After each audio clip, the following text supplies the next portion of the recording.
Assalamualaikum warahmatullahi wabarakatuh. Bismillahirrahmanirrahim. Alhamdulillahi rabbil alamin. Wassalatu wassalamu ala sayyidina Muhammadin wa ala alihi wa sahbihi ajma'in. Qala al-imam al-muallif asy-syekh Muhammad Nawawi al-Bantani rahimahullahu ta'ala wa nafa'ana bihi wa bi barakati ulumihi wa ghafara lahu wa li masyaikhihi wa li masyaikhina amin. Wa rabi'uha la ummiyat. Adapun keempat daripada 11 syarat-syarat bermakmum, yaitu bahwa tidak ada oleh imam yaitu ummi. Ai an yakuna imamul qari'i ummiyan, yakni bahwa ada oleh imamnya makmum yang bisa baca Fatihah ummiyan, yaitu ummi. Fala yasihu iqtida'uhu bihi, maka tidak sah oleh bermakmumnya si qari bihi kepada imam ummi. Amkanahu ta'allumu aula, memungkinkan akan si ummi oleh belajar Fatihah aula atau tidak mungkin waktunya. Bi an madha alaihi zamanun wa qad badala fihi wus'ahu lit ta'allumi falam yaftahillahu alaihi bi syai'in. Artinya tidak mungkin dengan bahwa berlalu atas si imam ummi oleh satu waktu dan sungguh telah mencurahkan oleh si ummi fihi pada waktu itu wus'ahu akan kemampuannya lita'alumi untuk belajar Fatihah.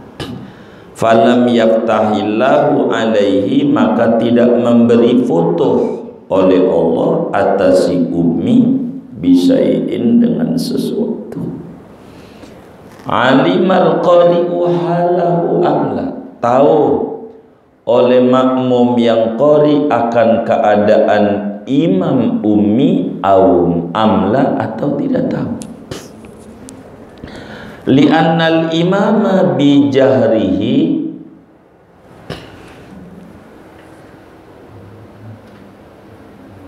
tahammalal qira'ata anil ma'mumil masbuqi, karena bahwa imam dengan membaca jaharnya imam, yaitu menanggung oleh imam akan bacaan Fatihah dari makmum masbuq. Fa idza lam yuhsinha lam yasluh litahammuli, maka apabila tidak bisa oleh imam akan Fatihah, akan membaca yakni Fatihah, maka tidak patut oleh imam litahammuli untuk menanggung makmum. Segini sudah. Wallahu a'lam bishawab. Cukup waktu kita teruskan bacaannya. Hadirin sekalian, dalam sholat berjamaah itu kita jangan ngomongin ganjaran 27 dulu. Jangan kita terpukau dengan fadilah berjamaah 27 derajat dibanding sholat sendiri. Jangan ke situ dulu. Sebab yang harus menjadi perhatian kita dalam sholat berjamaah itu as-sahnya dulu. Kita sholat ini kudu as-sah dulu dah. Gampang 27, gampang. peraturan berjamaah ini dulu nih yang harus kita perhatikan betul supaya sholat kita sah. Nah, berbicara peraturan berjamaah seperti penjelasan yang lalu, ada 11 peraturan. Yang ini oleh kita orang kalau pengen berjamaah kudu dicatat betul supaya kita ini benar berjamaahnya. Nah, malam hari ini kita memasuki syarat yang keempat daripada 11 persyaratan berjamaah. Apa tuh syarat keempatnya? Warabi'uha la ummiyan. Yang keempat, supaya kita bermakmum itu sah, syaratnya kita tidak boleh bermakmum kepada imam yang ummi. Tidak boleh kita bermakmum kepada imam yang statusnya ummi. Nah, kita harus paham, ummi ini istilah siapa, begitu. Sebab kita harus tahu istilah dulu. Seperti kata gedang gitu. Gedang. Kita harus tahu, saya minta gedang. Ini yang ngomong siapa? Iskandar apa Iskondor gitu. Ini beda. Iskondor orang mana? Orang Jawa. Iskandar orang Sunda. Kalau Iskandar saya minta gedang, berarti minta minta apa? Pepaya. Saya minta pepaya. Kalau yang ngomong Iskandar. Kalau yang ngomong orang Jawa Iskondor. Saya minta gedang. Ini orang Jawa. Apa? Pisang. Tuh, kata gedang tergantung siapa yang buat istilah. Ketika yang membuat istilah orang Jawa, pisang. Ketika yang membuat istilah orang Sunda, pepaya. Maka kita harus paham. Jadi begitu juga dalam kajian fikih. Begitu.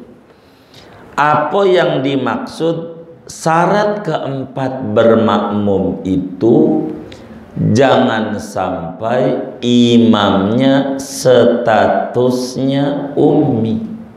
Begitu.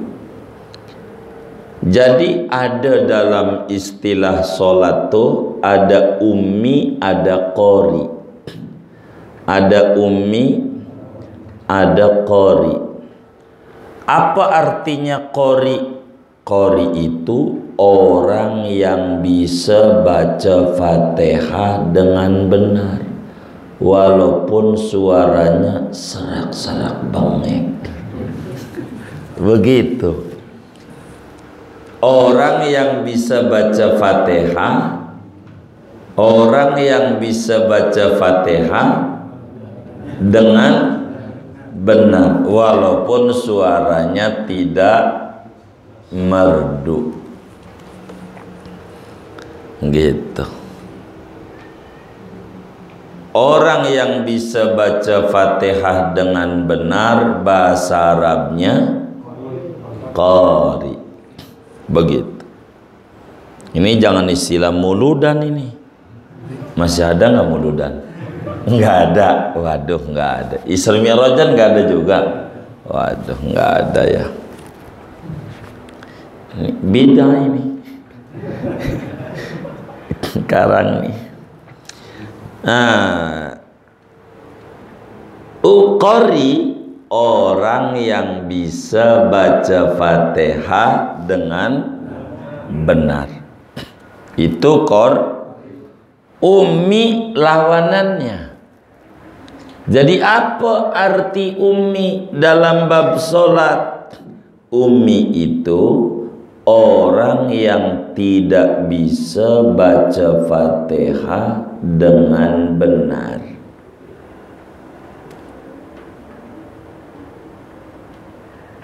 Itu namanya ummi. Namanya ummi.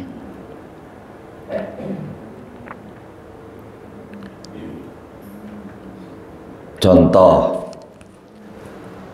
ada orang baca ain ndak bisa. Baca ain ndak bisa. Alhamdulillahirabbil ngalamin. Ngalamin. Kita bisa. Kalau kita bisa namanya qori. Namanya qori.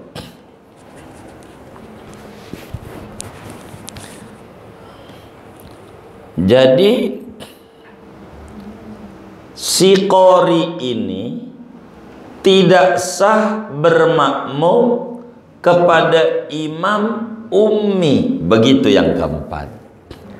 Si qori ini, yakni orang yang bisa baca Fatihah dengan benar, tidak sah solatnya bila bermakmum kepada imam yang statusnya ummi, tidak bisa baca Fatihah dengan benar.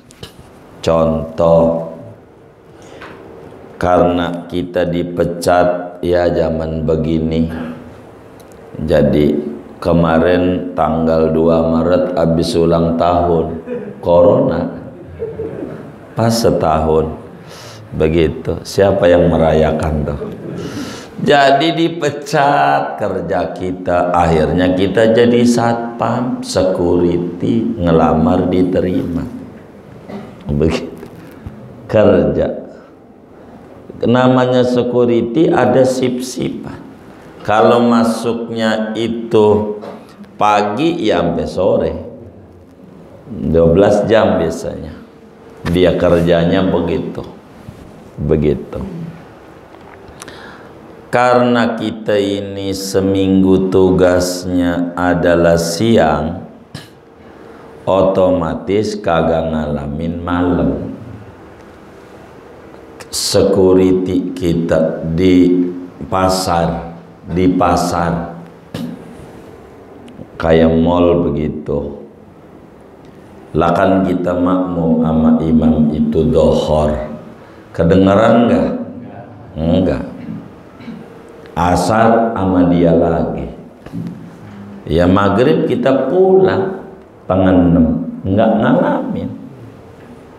Dohor asar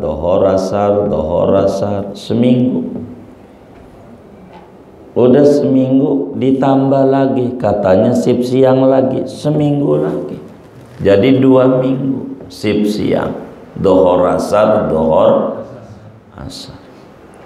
Udah 2 minggu kemudian dapat giliran sip malam.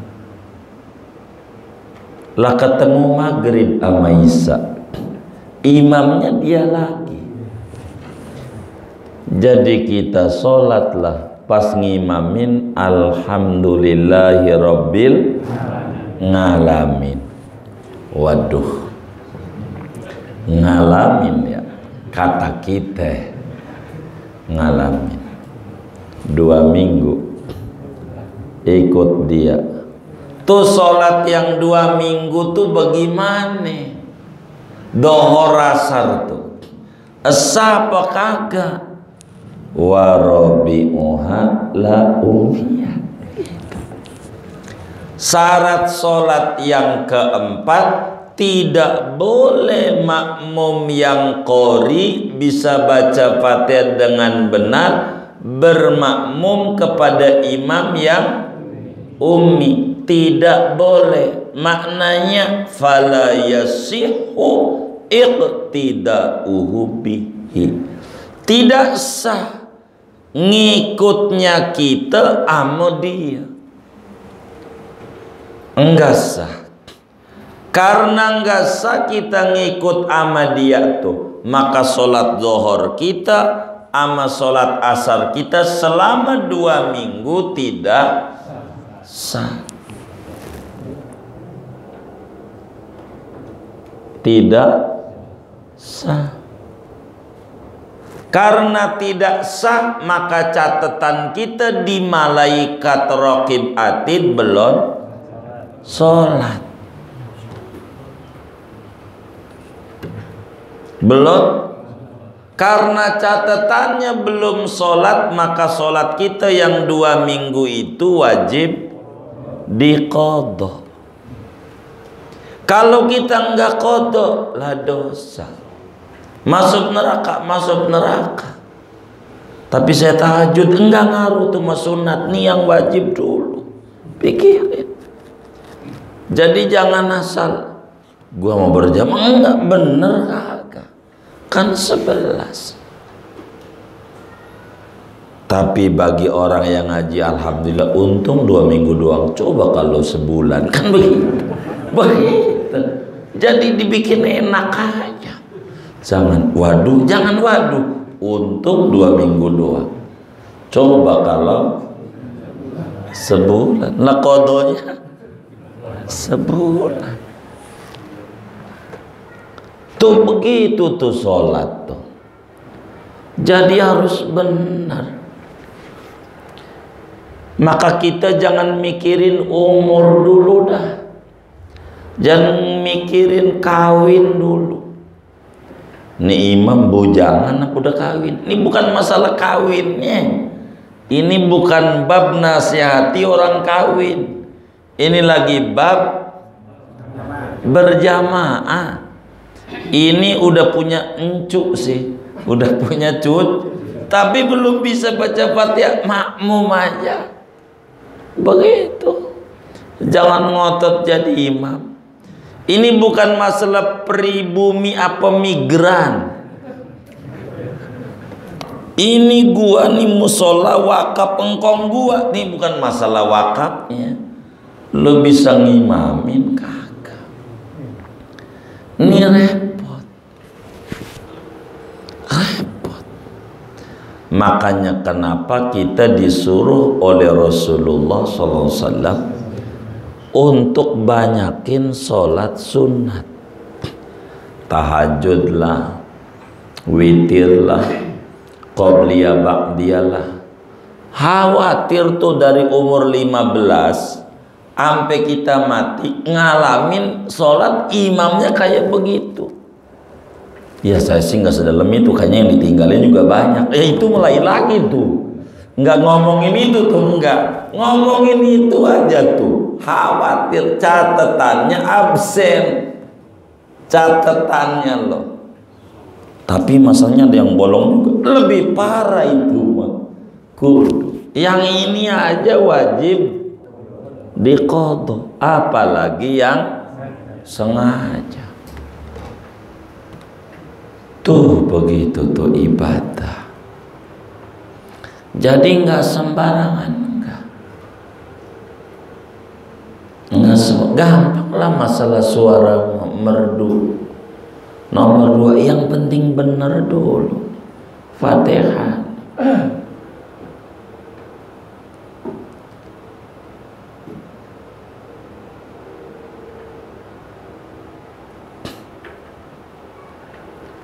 Jadi bagaimana? Tidak sah kalau imamnya umi, si makmum yang berpangkat qori itu bisa baca Fatihah, walaupun kalau muludan mah bukan qori, bukan, itu istilah lain. Begitu. Orang yang benar baca Fatihahnya kagak boleh ikut sama imam yang kagak bener baca Fatihah. Kagak boleh, kagak boleh.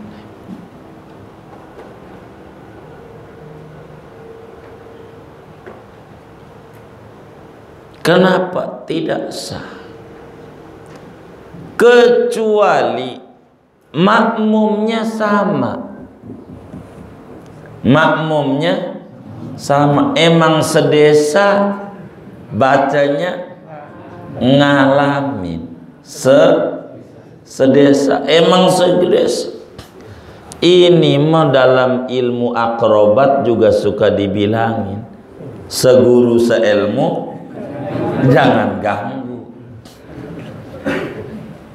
Sebab lah si makmum, lu ngalamin mundur, iya baik, maju, ngalamin juga. Udah sila kalau sama-sama, jangan saling berebut gitu. Emang itu saudara, ini kudu benar. Maka kudu ada ujian imam. Adapun kita jadi pengurus masjid, enggak mesti pengurus masjid tuh qori. Mohon maaf, ngalamin boleh kalau jadi ketua masjid. Ini mah namanya pengurus masjid, ini organisasi masjid. Bagaimana cara mengorganisasi masjid ini biar benar? Ini kudu ngerti organisasi, cara mengatur, disiplin organisasi. Kalau kita nanti ngangkat ketua bidang dakwahnya baru yang ngerti nih, karena dia bagian ngimamin ya, atau mengatur imam rawatib, harus ada seleksi. Orang mau jadi karyawan di kantor aja ada fit and proper test. Begitu juga jadi imam di masjid, dites dulu. Bukan masalah suaranya benar dulu, itu nilai lebih. Benar dulu rukun sholatnya. Ini masalahnya ngimamin, ini ngimamin supaya benar. Karena apa? Tidak sah, fala yasihu iqtida'uhu bihi. Maka karena syarat keempat si imam tidak boleh ummi, maka tidak sah bermakmumnya si qori kepada imam yang statusnya ummi. Cadelah ghailil maghdub, ghailil enggak bisa ro, jangan dah, mundur. Ini repot. Ini aturannya. Huruf Fatihah ada 156. Ini tak boleh kurang bersama tasdid. Jangan kurang. Kurang bahaya ini. Repot-repot makanya. Orang rebutan jadi ummi, jadi imam, repot. Jadi imam. Itu urusan sholat, urusan bernegara sama. Jangan sampai bikin keputusan singkong, baru ditanam dicabut. Jangan sampai.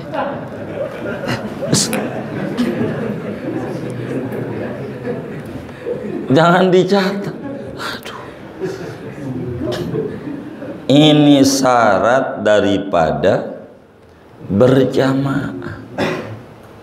Amkanahu ta'allumu aula.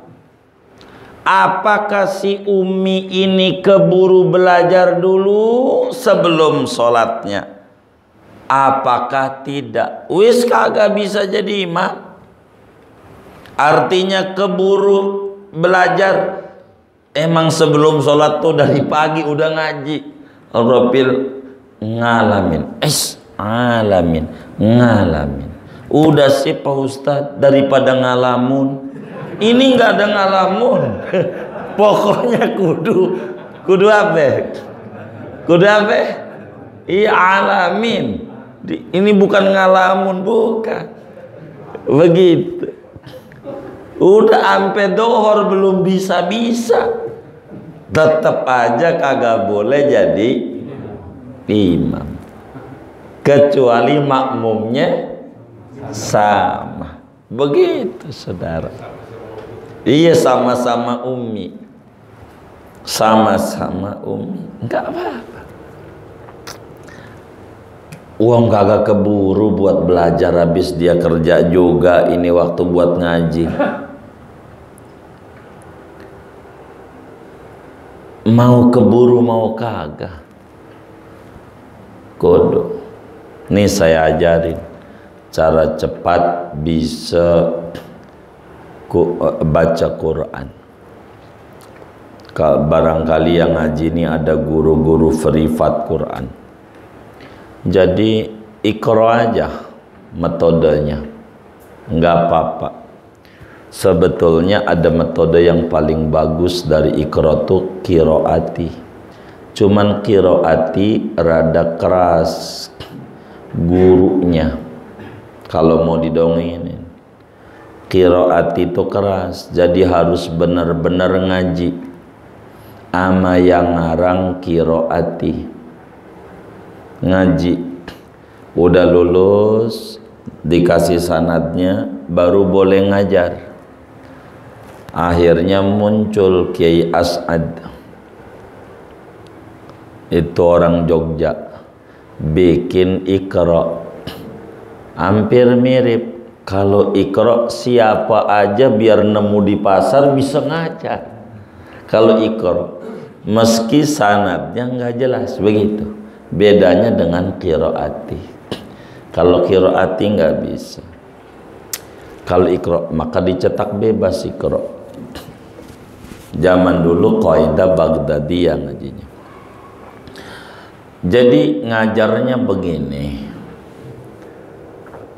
Sekali pertemuan tuh, karena di kota besar tuh banyak orang yang dulunya nggak ngaji, udah tua baru ngaji.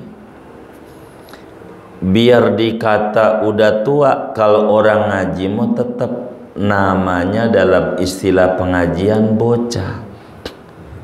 Biar dikata udah tua, tetap aja namanya bocah ngaji. Itu kita harus paham tuh, gitu. Biar benar, harus paham sebagai guru Iqra bahwa orang yang ngaji ini biar dikata rambutnya udah putih, namanya bocah.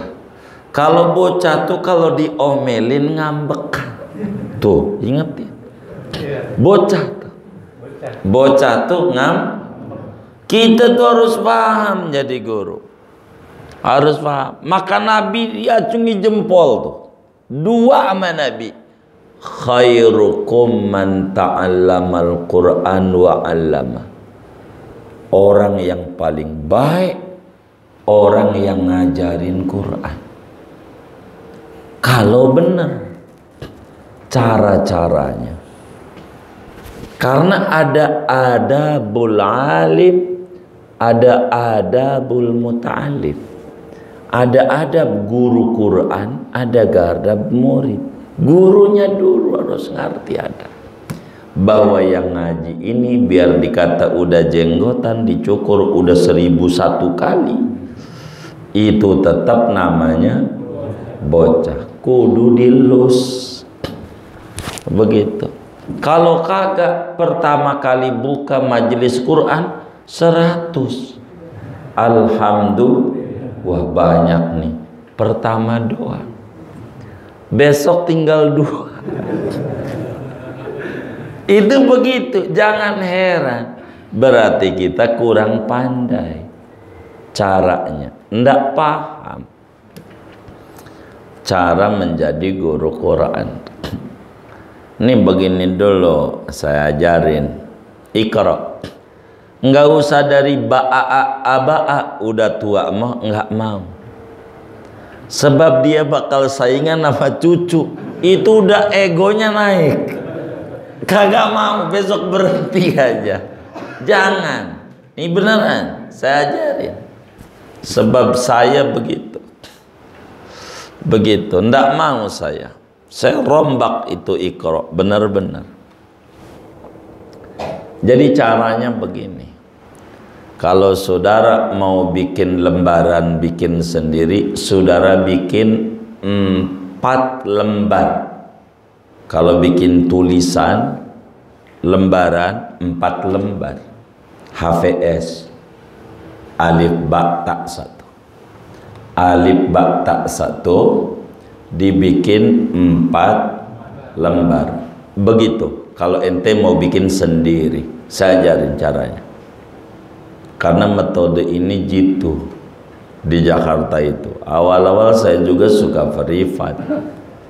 Karena ada orang-orang nggak mau, pengen yang ngajarnya kita juga. Sebetulnya ilmunya satu, karena harus ngelus, begitu doang. Bikin a ba ta sa sampai iya dah gitu, alif ba ta 1. 4 lembar. Lembaran nomor 1 baris fathah. Begitu dulu. Lembaran nomor 1 baris, jadi abata saja ha da za, begitu. Nomor 2 baris kasroh, baris bawah, ibtcg, begitu. Kan orang Jakarta mah bisa, artinya orang kota besar itu laten bisa. Jadi kan dikasih laten, yang gini a berarti gitu. Nggak di abata saja udah, ibtcg udah. Lembaran 3 ubutu suju, begitu. Lembaran 3. Lembaran keempat sukun, jadi double hurufnya, tapi amjah doang yang double. A, ab, at, as, aj, begitu. Itu sekali pertemuan, segitu tuh, sekali pertemuan. Ini orang udah bisa nih huruf-huruf nih. Abatasa, ibtisi, ubutusu, a, ab, at, dah besok Quran. Tuh begitu. Itu kami kalau ngajarin Quran, besok udah langsung Quran, nggak usah Iqra. Cuma bocah, engkong udah hebat, Quran gede, karena udah gede, tuh girang, engkong tuh hebat juga gue, begitu. Emang begitu saudara, harus pintar, begitu, belajar. Itu yang saya lakukan. Saya tuh teman saya nggak bikin tuh, jadi cuman Iqra saja, saya nggak bikin lembaran. Cuman kalau anda mau bikin lembaran kayak begitu, jadi suruh dihafal aja, tapi dibikin lembaran aja, 4 lembar aja modalnya. Jadi sepertemuan Iqra udah khatam, sampai 6, iya sampai 6, kan 6 buku itu. Jadi engkong ini udah selesai ngaji Kutubus Sittah. Begitu. Bilang aja saya udah khatam Kutubus Sittah, berarti Bukhari, Muslim, Abu Dawud, Tirmidzi. Biarin orang memikir begitu, yang penting Kutubus Sittah. Iqra 1 sampai 6, begitu. Kutubus Sittah tuh kitab 6, begitu. Padahal kitab hadis 6 induk. Itu begitu yang saya lakukan tuh, ngajar Quran dulu Jakarta nih. Karena nggak bisa kalau nggak metode begitu. Nah, besok Quran langsung Fatihah. Bacanya panjang, biarin, wong ngeraba namanya juga. Belajar titah-titah mau nggak apa-apa, mau jatuh-jatuh. Dia bakal baca begini nih kalau pertama mau besok. Kan ngaji seminggu sekali di Jakarta. Gitu, ketemu lagi minggu depan. Nggak tiap hari. Nah minggu depan udah Quran, langsung baca, udah ketemu. Tapi pasti bakal bacanya begini nih,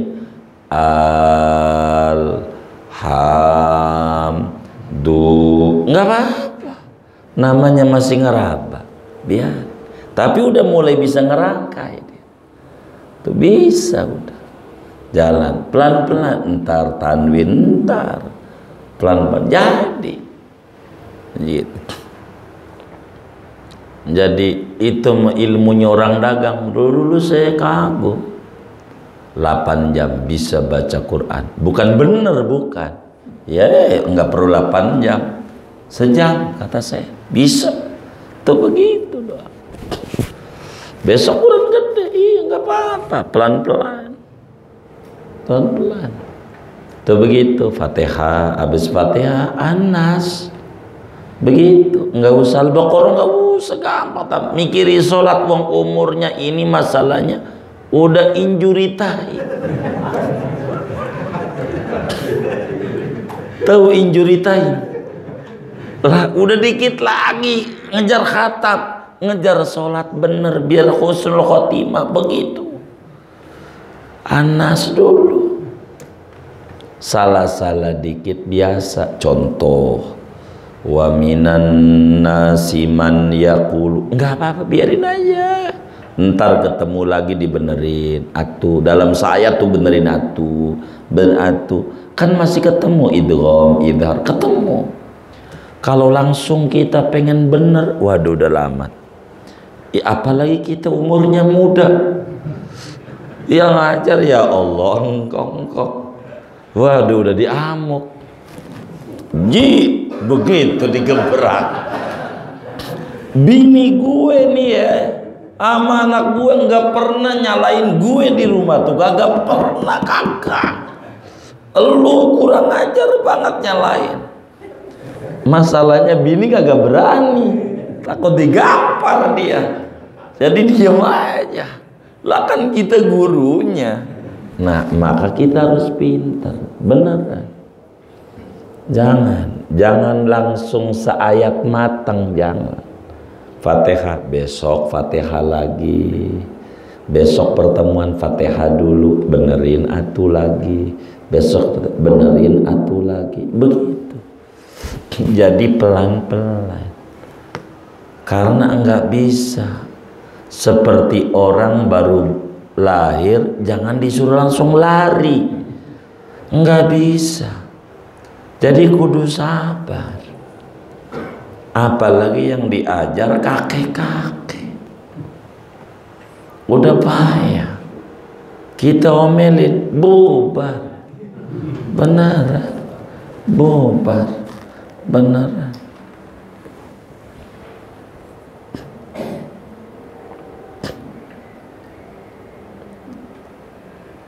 Jadi jangan. Kita harus pandai ngajar, harus pandai. Namanya adabul alim, adab orang yang mengajar, diatur oleh agama, diatur begitu, diatur. Kalau enggak bahaya.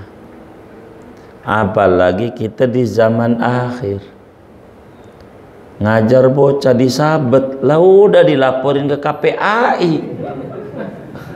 Ya Allah, mana gak bayaran di TPA, masuk penjara, repot. Jadi harus pandai. Cara ngajar Quran tuh begitu, beneran. Kalau saudara cara ngajar seperti sekelumit yang kami sampaikan, fa insya Allah majelis Qurannya rame. Nggak usah pakai wiridan apa-apa. Yang penting mengerti psikologi orang belajar Quran. Nggak bisa kita. Biar kakek-kakek harus jelas. Ya Allah, engkong nih luar biasa kemajuannya. Girang banget. Biar kata engkong dipuji tuh, Masya Allah. Cakep banget engkong nih, luar biasa. Jarang orang yang kayak engkong nih, tambah Masya Allah.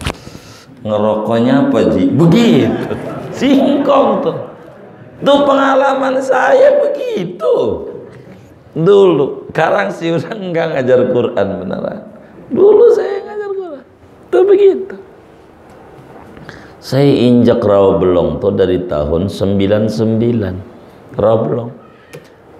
Masih ada mobil 78 Metro Mini 78. Saya naik itu dari Asiro itu. Masih lewat Gandaria Tengah namanya, sebelum jalan ke Safiadami. Naik ayah Bayoran. Naik ojek tuh, Jalan Sulaiman. Mana banjir, banjir. Bukan baru, dari dulu saya ngalamin banjir. 99 tuh, musola apa lah namanya, masuk di dalam itu. Dekat Pasar Kembang, saya kagak ingat lagi dah. Yang saya ingat-ingat Sukut aja. Sukut tuh ternyata Sukabumi Utara gitu. Baru sekarang saya tahu. Ngajar itu di RTS itu. Lama-lama Quran, ngajar keperukunan, kasihan. Pengurus musola orang Jawa, saya ajarin. Nggak apa-apa. Tuh kayak begitu. Harus sabar. Gitu. Jadi ala kulli hal, mau keburu belajar si imam atau kagak keburu, tetap aja kalau imamnya umi, makmumnya qori, mau tidak sah.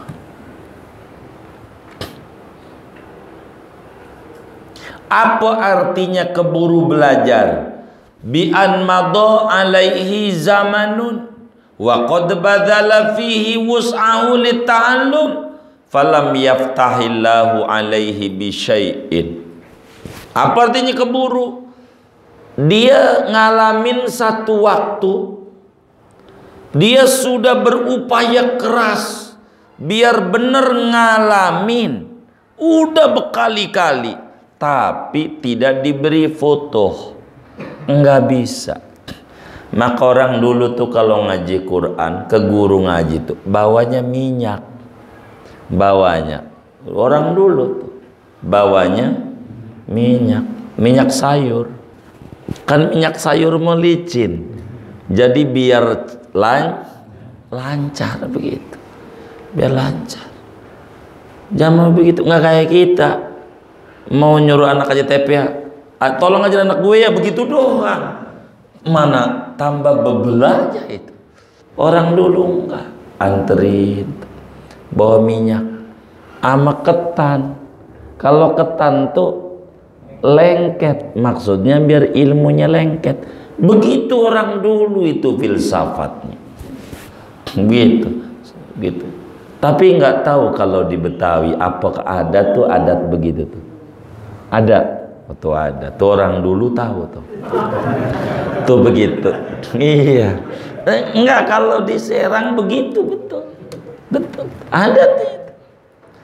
Kita belajar itu. Bawa ke guru ngaji Quran, tolong ngajarin. Kalau memang susah sabet aja, begitu. Jadi kalau sampai kagak bisa-bisa, yang membuat kagak bisa setan. Yang membuat kagak bisa setan. Jadi kalau mau nyabet bukan lu mau pinter, setan ini. Makanya kagak marah, karena niatnya nyabetnya setan. Enggak kapok kagak. Setannya belum kabur ini, besok datang lagi. Udah disabet tuh. Begitu. Orang dulu begitu. Jadi kayak begitu. Enggak foto. Wong biar foto. Ngaji itu biar foto. Apalagi Fatihah. Kita ini kalah dengan Ahlul Bait. Ahlul Bait itu luar biasa. Maka dipuji oleh Imam Abdurrahman Ad-Daibai. Ahlu Baitil Mustafa Tuhuri hum amanul ardi faddakhiri. Keluarganya Rasulullah itu penyelamat di muka bumi, menjadi panutan. Imam Ali Zainal Abidin. Ali Zainal Abidin. Ali ini punya anak. Siapa anaknya? Hah? Ja'far Shadiq. Hah? Nabi punya anak, salah satunya Fatimah Zahra. Fatimah punya anak, salah satunya Husain. Husain punya anak, namanya Ali. Ali ini punya anak, namanya iya, Muhammad Al-Baqir radhiyallahu anhum ajma'in. Disuruh ngaji Muhammad Al-Baqir kepada ahli Quran, namanya Abdurrahman As-Silmi. Tong ngaji sama dia, ahli Quran, tabi'in besar. Ngaji pulang ngaji bisa baca Fatihah, dites sama abah. Kata Imam Ali Zabidin, Bagir, iya, ngaji apa tadi sama guru? Ngaji Fatihah, Abah. Ngaji Fatihah. Iya. Coba abah pengen dengar, bacalah dari Bismillahirrahmanirrahim fasih sampai waladhdallin amin. Langsung aja kata Imam Ali Zabidin sama khadimnya, ada berapa unta di kandang? Ada 4.000. Tolong dibawa ke gurunya Bagir, Syekh Abdurrahman As-Silmi. Amani duit 12.000 dinar. 1.000 dinar tuh 1 dinar 4 gram emas. 12 kali 4, 48 kilo emas. Ama unta 4.000. Lagi satu unta 50 juta kali 4. Enggak kayak itu kayaknya. Digit di HP-nya habis yang dihitungnya itu. Begitu. Dibawa ke rumah Sayyidina Abdurrahman As-Silmi. Waktu dibawa tuh dibilang ini dari ayahnya muridmu Bagir. Dibilang ayah stahzi'u bi.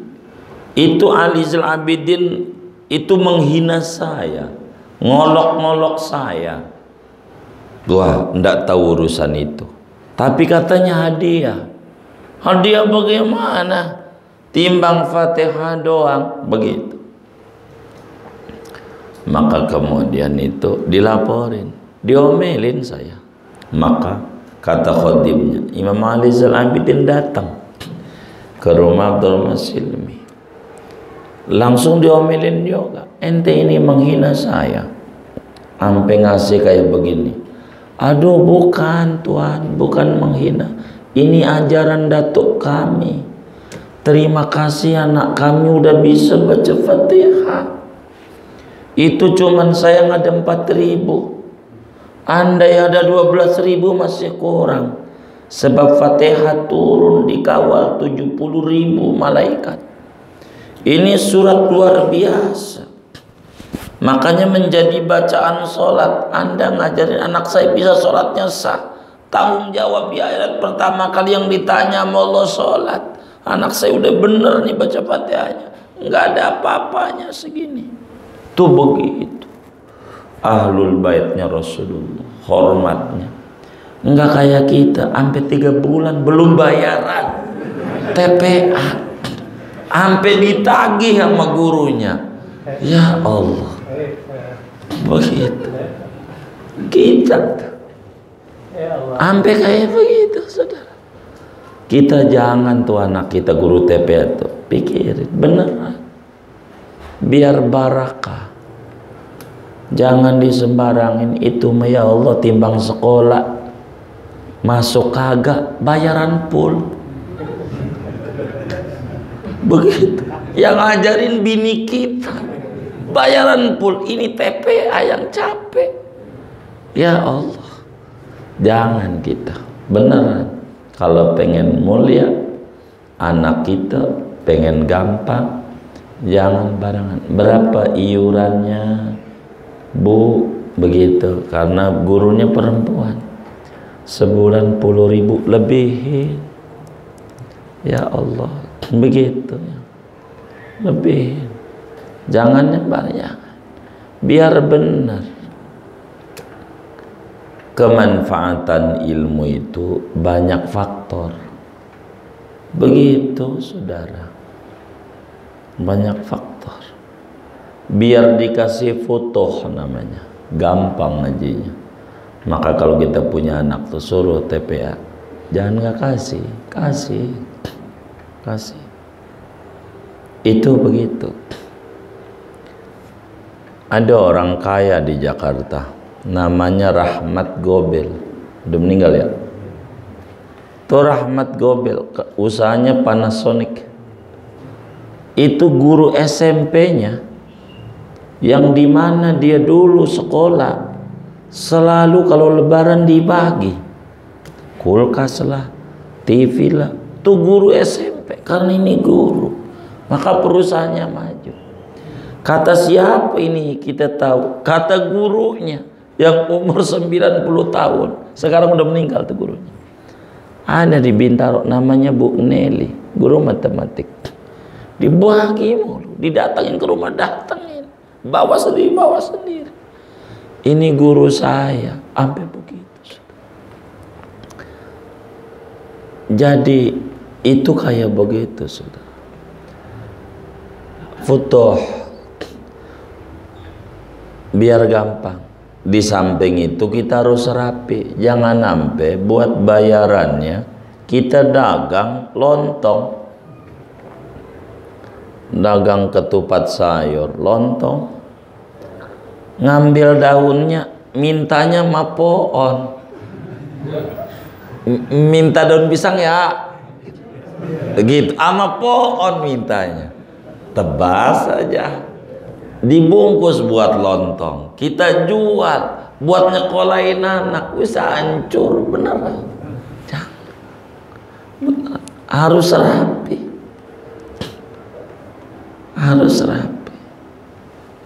Orang dulu kok bahasanya cakep. Moga engkau jadi orang bener. Nggak ada biar jadi orang pintar, nggak ada.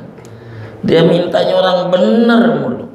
Sebab pintar mau gampang, bener ini susah, syaratnya banyak. Orang dulu balik ama ngaji materi kita, tidak sah si qori imamnya mau si uminya sempat belajar atau tidak, sempat. Apa artinya sempat belajar?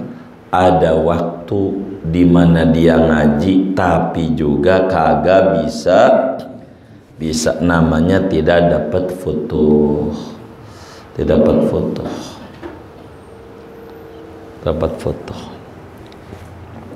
Alimal qari halahu amla. Baik si makmum yang qori itu tahu imamnya umi atau tidak, tetap kagak sah. Contohnya tadi yang security itu kan kagak tahu imamnya tetap aja kagak sah. Kenapa? Sebab imam itu menanggung bacaan Fatihah makmum, khususnya makmum masbuk. Yang kita mampu keburu kufuan ahad, Allahu Akbar ruku, kita baru Allahu Akbar. Kufuan ahad lah ikut ruku, kagak baca Fatihah, kagak ngapa, diwakili oleh imam. Kalau imamnya umi kagak bisa wakilin, begitu, maka imam umi tak bisa jadi imam. Fa idza lam yuhsinha lam yasluh lit tahammuli.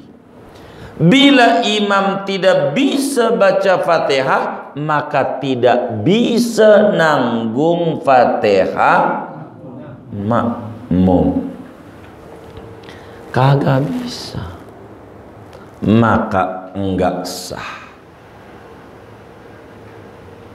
kita yang qari, yakni yang bisa baca Fatihah, bermakmum kepada imam yang ummi.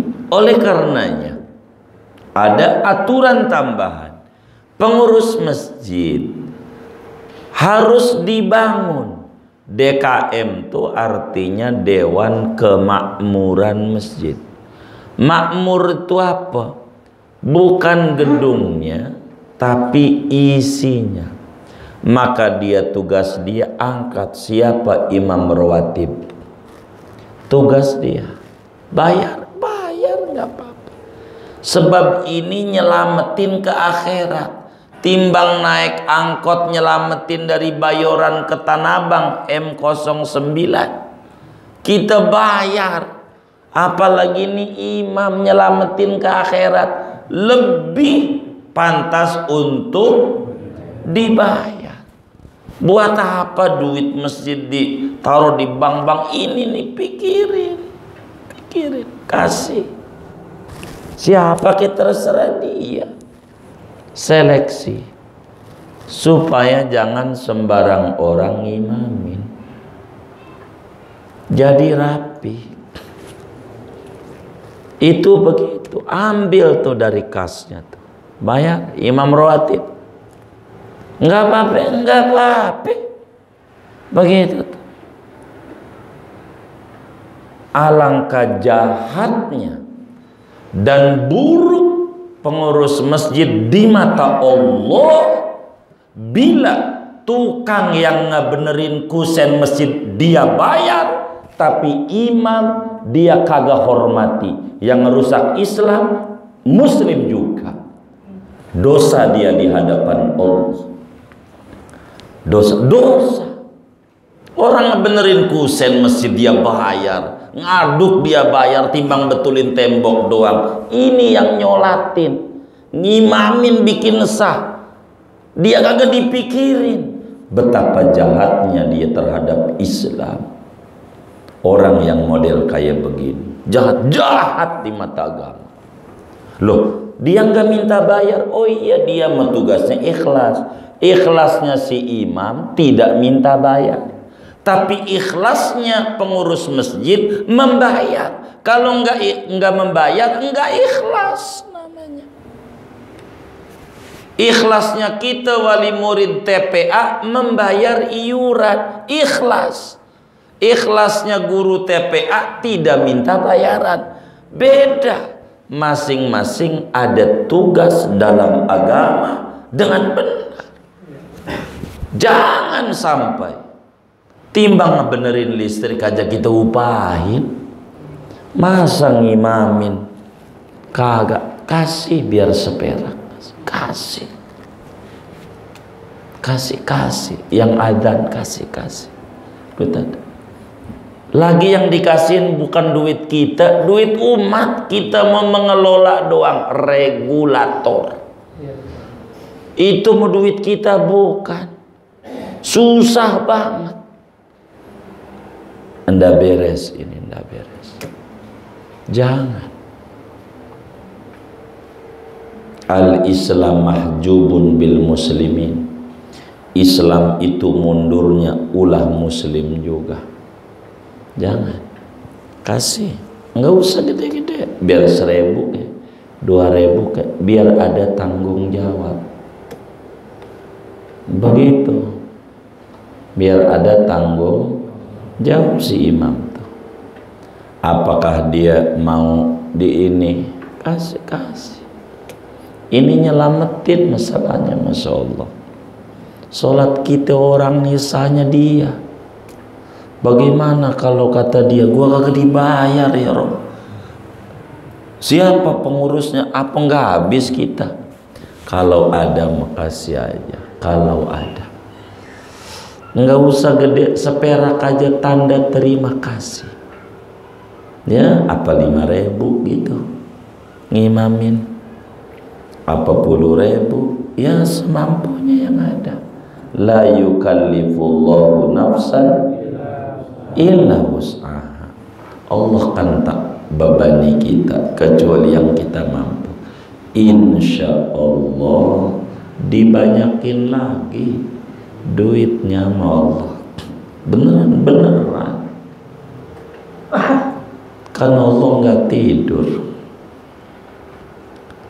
Kan pengurus si imam juga doa, ya Allah moga banyak duitnya. Kan begitu imam tuh. Ini memain tulis saja, imam rawatib si anu nggak datang diomelin, kasih kagak. Ada nggak model begitu? Nggak ada, alhamdulillah.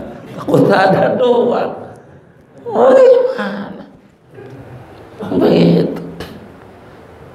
Jadi kita harus hormat sama agama. Siapa yang memuliakan agama ini kalau bukan kita? Begitu, saudara. Kasih.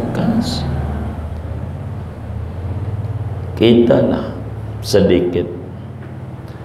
Kalaulah saudara-saudara yang ngaji ini besok lusa Allah beri kesuburan, duitnya banyak, hartanya berlimpah, saya berharap umpamanya punya kontrakan lah berapa ya, 100 pintu,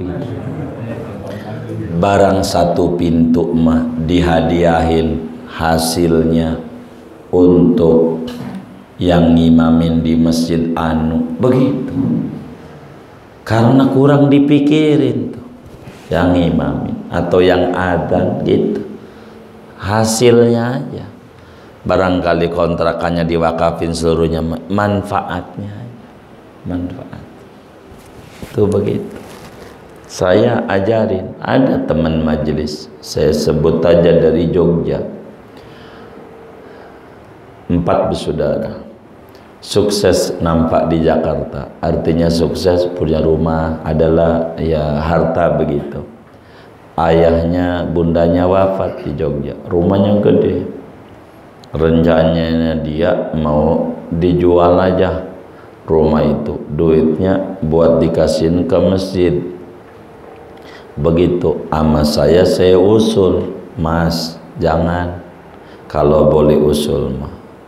Jadi bagaimana menurut Pak Kiai, kalau boleh mau dikontrakin aja, jangan dijual. Terus hasil kontrakannya apakah bulanan apakah tahunan untuk beli semen, bangun masjid. Jadi Mas di mana lewat beliin aja 10 sak, 20 sak, di mana masjid. Alhamdulillah dijalanin. Jadi di mana dia lewat ada masjid dibangun, musola, mesti nyumbang 20 sak, 50 sak, tergantung dari hasilnya. Rumah masih punya Mas, suatu saat pengen ngumpul di Jogja masih bisa. Kalau pulang kampung sebagai base camp di jalan, udah hampir berapa ya, ada kali 8 tahunan. Jadi di mana masjid aja, pokoknya 10 sak, 5 sedia, namanya duit hasil itu, hasil rumahnya. Jadi kan terus ngalir juga sama begitu. Artinya kayak begitu. Kenapa saya melihat kasihan imam-imam masjid, banyaknya di masjid itu dorong-dorongan,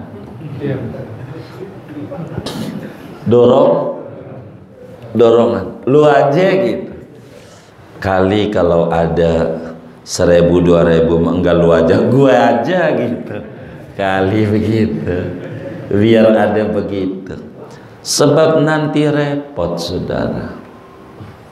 Biar kita ada perhatian. Ini kan ngimamin sholat, kasihan beneran. Biar kita lebih, mohon maaf, memanusiakan manusia begitu. Begitu. Enggak usah gede lah 1000. Kalaulah kita belum mampu, paling enggak Ramadan dibeliin kayak sarung mah. Begitu. Begitu.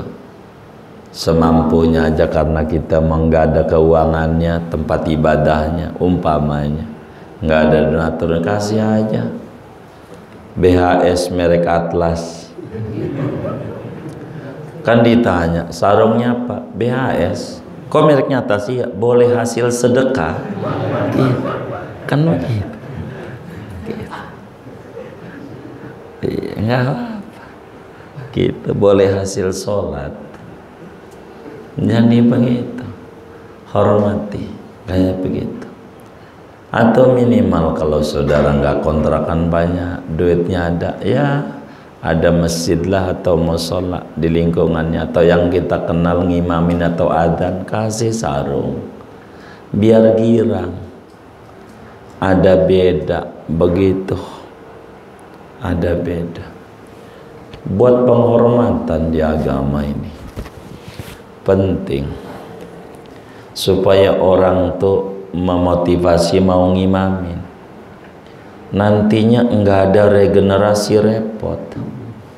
Repot, beneran repot. Itu penting. Ini sholat umi nggak sah, repot. Begitu.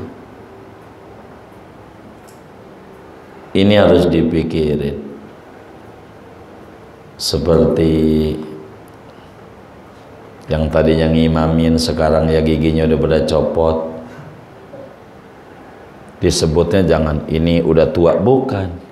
Ini milenial namanya. Milenial itu metik. Jadi metik itu keren.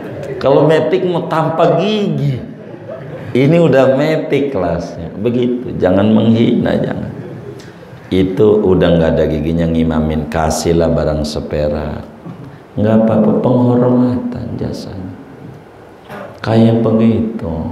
Mohon maaf kalau ada, tapi kalau nggak ada mah nggak usah. Wong namanya nggak ada, Allah juga maha tahu.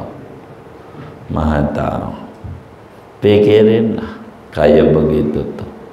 Kalau nggak ada, ya semacam ada maulid begitu, ada maulid,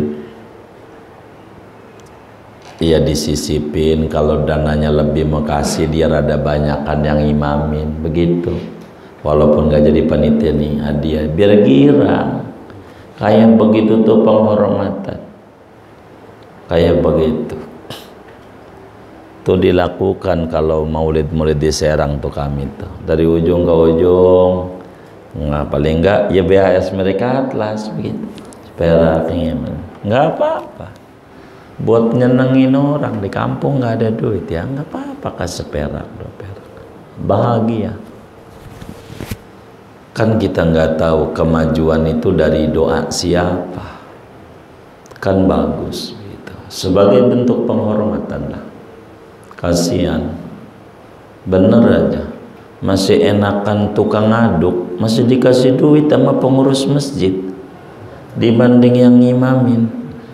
Agama nggak ada harganya, dunia dihargai.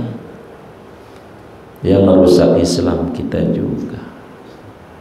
Janganlah, hargai kalau ada. Suatu saat saudara jadi pengurus masjid, kan kita nggak tahu tinggalnya di mana nih yang ngaji besok lusa. Sekarang di kebun mangga, kan bisa kegusur. Kalau kegusur kan makin minggir, namanya juga kegusur ya kan, begitu.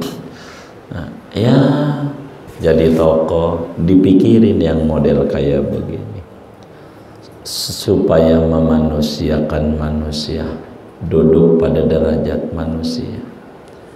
Begitu saudara. Mudah-mudahan Allah beri keberkahan nama kita semua. Kita pelan-pelan memuliakan Islam ini dengan segenap kemampuan kita tentu. Segini aja dah ngajinya ya. Nggak usah ada tanya jawab, baca Fatihah aja.